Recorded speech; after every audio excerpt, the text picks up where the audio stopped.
Ini dalil bahwasanya salat bukan dibuka dengan niat, melafalkan niat. Karena langsung disebutkan karena Rasulullah SAW yastaftihus salat. Nabi buka salat dengan apa? Takbir, tidak ada usolli. Usolli enggak ada. Nabi langsung Allahu Akbar, niat tempatnya di hati.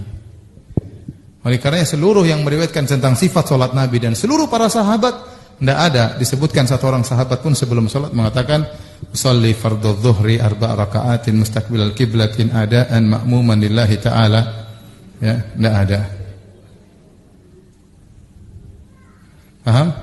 Tidak ada orang qada kemudian Nabi baca usolli fardhu dzuhri 4 raka'atin mustaqbilal qiblati qadaan imaman. Tidak ada sama sekali. Tidak ada, sama sekali tidak ada. Mau dicari hadis yang sahih enggak ada. Hadis yang dhaif enggak ada. Hadis palsu pun enggak ada. Enggak ada. Seluruh sahabat pun tidak ada yang mungkin tidak ada. Jadi dibuka dengan langsung Allahu Akbar. Kalau niat gimana? Niat tempatnya di hati.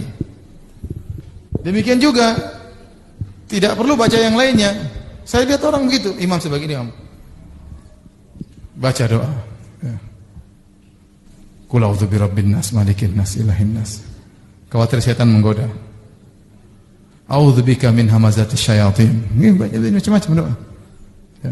Sudah, ente ta'awudznya nanti setelah salat. Bukankah Allahu Akbar, iftitah, a'udzubillahi minasyaitonir rajim, bismillah baru alhamdulillahirabbil alamin. Kenapa ta'awudz sebelum salat? Jangan bolak-balik sunnah Nabi sallallahu alaihi wasallam. Sunnahnya ta'awudz dalam apa?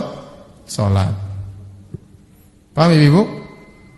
Jadi yang benar tidak perlu pakai niat. Niat itu melafalkan niat adalah madhab dari madhab Syafi'iyah belakangan. Syafi'iyah mutaakhirin berpendapat bahwasanya disunahkan melafalkan niat. Tujuannya apa?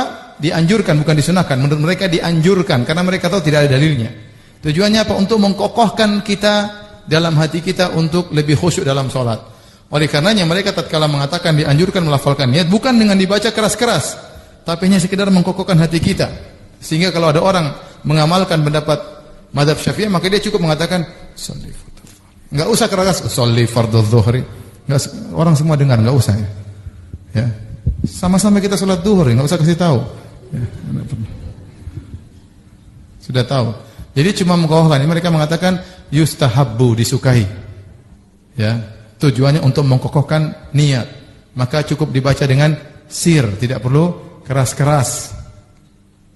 Namun yang benar tidak perlu, itu semua tidak perlu. Justru sebagian orang akhirnya ragu-ragu gara-gara sering melafalkan, terkadang ragu-ragu. Terkadang sebagian orang bingung gara-gara tidak tahu niat, dia tidak sholat. Dia mau qadha, gimana sholat? Niat sholat qadha, bingung dia. Jadi enggak pernah ngaji, repot. Dia tidak tahu bahasa Arab. Gimana sholat jamak takdim misalnya? Antara maghrib dengan isya, bingung dia gimana? Sholli fardhu, bingung dia. Aku berniat sholat maghrib isya jamak takdim, gimana ngomongnya? Anak pun nggak tahu. Saya bingung akhirnya tidak jadi sholat. Jadi sholat. Tiba-tiba ada sholat gerhana. Waduh, gimana? Usolli. Dia nggak tahu bahasa Arab. Gimana cara sholat khusyuk? Nggak ngerti dia. Terus bagaimana? Dan menimbulkan kesalahan sebagian orang menyangka melafalkan niat hukumnya wajib, padahal tidak wajib. Sehingga kalau belum usolli kayaknya tidak bisa masuk sholat. Bahkan sebagian orang jahil berpendapat melafalkan niat syarat sholat. Kalau tidak melafalkan niat, sholatnya tidak sah. Ini semua kesalahan. Yang benar niat tempatnya di hati. Nabi buka langsung dengan apa? Allahu Akbar.